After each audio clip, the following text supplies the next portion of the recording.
เก็บสลัดพี่น้องสบายดีกันตอนเช้าเด้อวันนี้มาเก็บสลัดแล้ว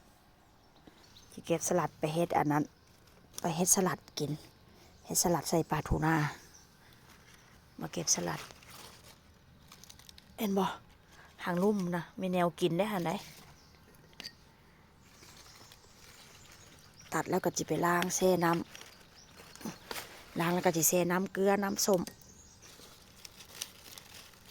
เห็นบ่